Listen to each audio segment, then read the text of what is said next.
Hi, everyone. My name's Mara, and I want to tell you about a memorable moment from my childhood when I was 7 years old. And I remember distinctly, it was a hot, sticky August night, and that point in the summer, you guys all know, where when the sun goes down, it doesn't actually get any cooler, it just gets stickier, and you're just absorbed in sweat. I was 7 years old, and I was standing at the edge of a swimming pool at the deep end, and I was feeling nervous.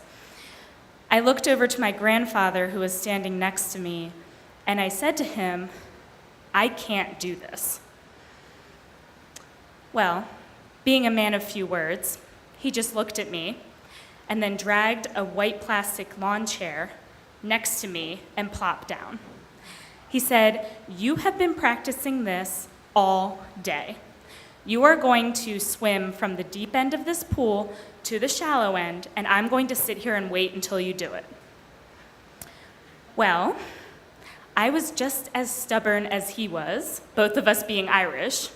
So I wrapped my little arms around myself, and I decided to wait. And in my little mind, I waited forever, although my Nana would tell me later that it was just a couple of hours. Until finally, probably out of boredom or hunger, I just said whatever, and I jumped into the deep end, and I swam to the other side. And you know, the funny part about it was, once I jumped, it was easy to swim to the other side. It was the jumping part that was hard. So I got out of the pool in my little red, white, and blue bathing suit, and I was all proud of myself, and my grandfather came over and he wrapped the towel around me, and he smiled, and we went inside and enjoyed our dinner. This was a year before my grandfather was diagnosed with ALS, known as Lou Gehrig's disease. He only lived for 6 months before the disease took away his ability to walk, talk, and eventually breathe. At the end, he couldn't feed himself. He couldn't even cough without assistance. It was a brutally traumatizing part of our family's life, one which our family still feels the scars of today. And so, flash forward to when I'm an adult. I'm kind of stumbling through after college, not really sure what I wanted to do. I was a political science major, ridiculous because I'm way too honest to be in politics. And I went out of school, I got a job in customer service, did that for a year, it was awful. And I just left and I said, you know what, I'm gonna find something, like I wanna work somewhere that works towards a goal, not a bottom line. And so I was stumbling around on Idealist, and I found ALS Hope Foundation. And the thing that struck me about the job posting was that it was 3 pages long. I'm looking at it like, what does HTML coding have to do with event planning and like talking to people at a clinic? It literally had everything that you could ever think to do. And the title was Communications and Events Manager. So I was intrigued, but also terrified. And honestly, the part that freaked me out the most about applying for this job wasn't even all the things I would have to do. It was this thought of diving back into this world of ALS and into this heartbreak that was this disease. So I did go through the process. I went through the interviews.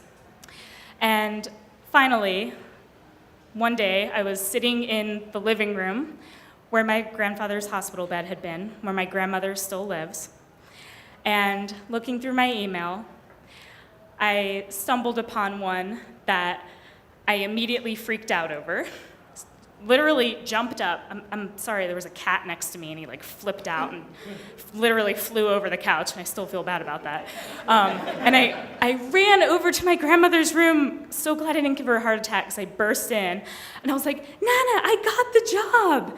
She started crying, I started crying, and we both just embraced and had this moment of levity, knowing that at this point in my life, I was finally going to bring it full circle and give back to something that had started when I was just a child.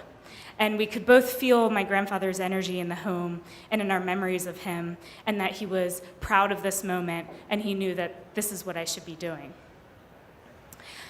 And so, now I'm the Communications and Events Manager for ALS Hope Foundation. I have been working there for a year and a half, and we are a small independent nonprofit out of Philadelphia.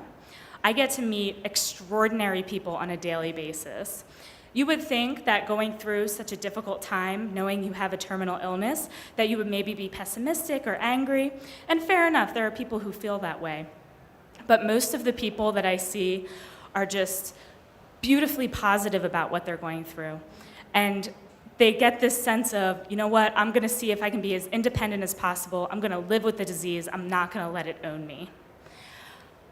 So, going back to when I had this moment with my grandmother, I had this peacefulness inside me because I knew that the hardest part was over. I had jumped, and I knew I was gonna be able to make it to the other side. Thank you.